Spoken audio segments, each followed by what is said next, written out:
What's up, everybody? I'm David Hain. Welcome to episode 260 of the A2D From Addict to Disciple podcast. I want to say a big welcome to our new listeners from Iceland, Bulgaria, and Slovakia. That brings our total up to 77 countries.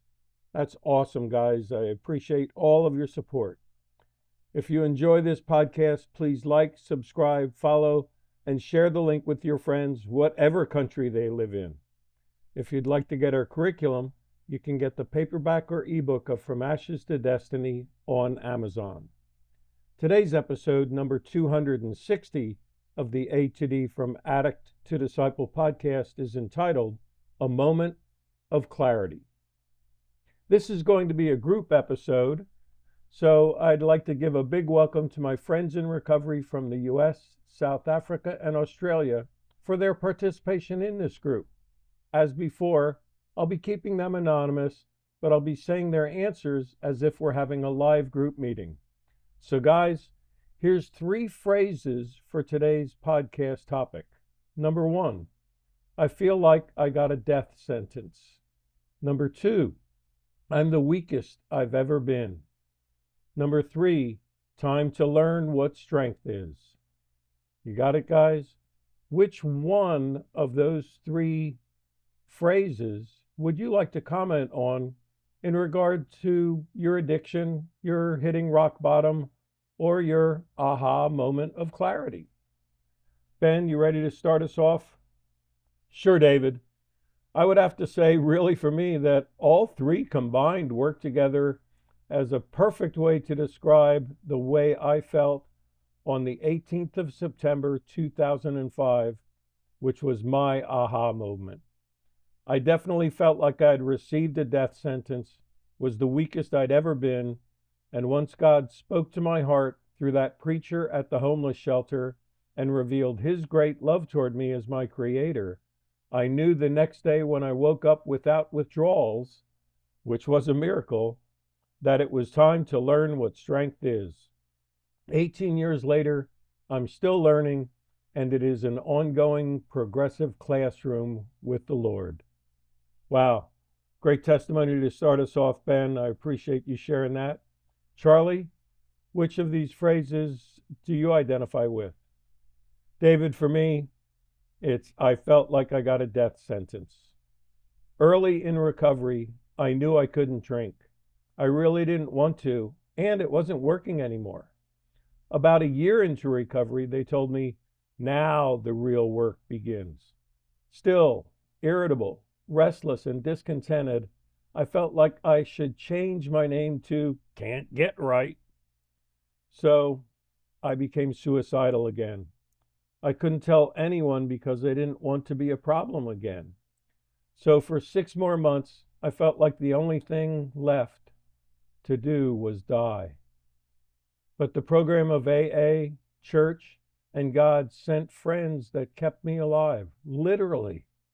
Then one day, I shared that I was thinking about ending it, and a lady helped me. Until this day, 6 years later, they have loved me, mentored me, and have become my family. No more death sentence, just living life. And if I could, I'd like to share how I felt in my death sentence, and this is from The Fall by Albert Camus. And he said, the true horror of existence is not the fear of death, but the fear of life. It is the fear of waking up each day to face the same struggles, the same disappointments, the same pain.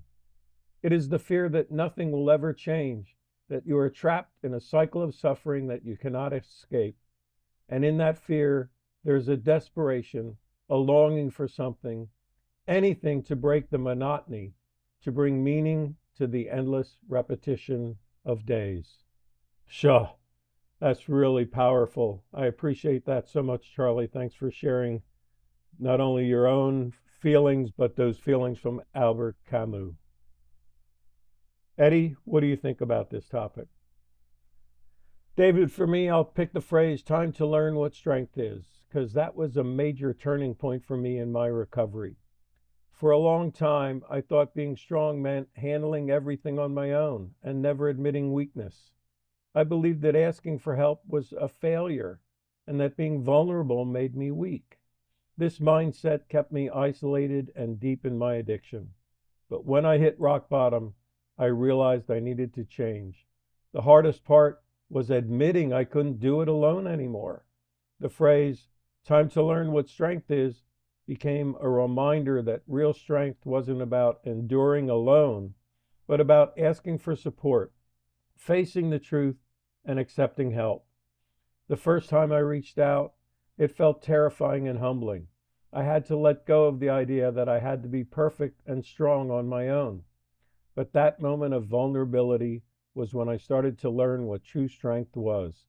It was being brave enough to ask for help and keep going even when things were hard. Strength was accepting that it was okay to be weak sometimes and that asking for support didn't make me less of a man. It was showing up every day, taking things one step at a time, and realizing that progress wasn't always smooth. Now I understand that real strength is about facing my struggles, leaning on others when I need to, and being honest about my pain. It's the courage to keep moving forward even when it's hard. Strength is knowing that I don't have to do it alone and that reaching out and supporting each other is what helps us truly heal. Wow, some powerful words in there. I really, really appreciate you, Eddie. And I just want to paraphrase what jumped out at me, that when you said, I understand that real strength is about facing my struggles, leaning on others when I need to, and being honest about my pain. Dante, what phrase reached out to you? David, it was the second one, on the weakest I've ever been. And for me, working through the other side of addiction in the early years, I can just remember being certain places regarding work or my personal life, or simply just being at home, thinking how weak and dependent I am on God. Outside of His love and grace, I don't have much power to change. Sure, you can make decisions and start to walk in a certain direction, but unless empowered by God, sustaining that direction is impossible. I'm reminded that in Christ, when I'm weak, then I am strong, that His power is perfected through me. Wow. Dante, thanks for sharing that. I see the strength that you get from your faith, the strength from God as your higher power, and understanding that at your weakest moment, He was there perfecting His power, and He is to this day. Thanks, Dante. Harry, what do you say for this topic? David, number one is what reaches out to me. That's the one I can identify with the most, and that's that felt like I got a death sentence one. So I honestly thought and believed I was going to die an addict. I couldn't live without my drugs, couldn't function without it, and I lost all hope and was ready to die to escape this world and my failures. I couldn't commit suicide, as it was instilled in me that we are not allowed to take our own lives. So I walked every day as if I was on death row, overindulging in drugs, trying to push for an overdose or something to get me out of this world. It was a sad, dark place I was in for many years, and I accepted my fate at that time, knowing I couldn't stop. But the grace of God, and by miracles, I can say, here I am over 10 years clean, and that is an absolute miracle as God overturned my death sentence. Wow. Strong words there, Harry, as you were sort of feeling you had your death sentence and just walking along with it, hoping for an overdose, I guess, to do the work for you. But God overturned your death sentence. Freddie, you ready to close this out today? Sure, David. For me, it's the I'm weakest I've ever been. That phrase took me back to waking up in the Nut Hut, the psychiatric unit at Lancaster General Hospital, on the 28th of March, 2015. Hours earlier, I placed 14 suicide notes under my wife's pillow, drove to a local park, and swallowed 90 Xanax along with vodka and Miller Lite beer. Yes, this was my rock bottom, and I've never felt weaker, more helpless, more hopeless, and in the darkest moments of my life. And if I can, I'd like to share with the listeners some lyrics from Wynonna Judd's song, Rock Bottom. And they are, things are tough all over, but I've got good news. When you get down to nothing, you've got nothing to lose. Anyway, rock bottom is good solid ground, and a dead-end street is just a place to turn around. Shaw, great words, Freddie. I think that's awesome, and it ties into this whole topic for today about our aha moment, and knowing that when we hit rock bottom, it can be solid ground. When we feel we've hit a dead-end street, it can be that place for us to turn around.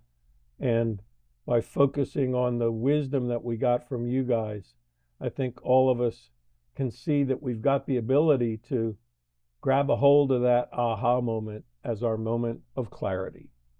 Thanks for listening to this episode of the A to D From Addict to Disciple podcast. I'd like to encourage you as listeners to reach out and join a group, to find someone to talk to. You can message me on the link in this podcast or by email at davidfroma2d@gmail.com, or go to my website, www.froma2d.org, and click on the contact page. Keep listening to future podcast episodes, and as always, stay safe and stay resilient.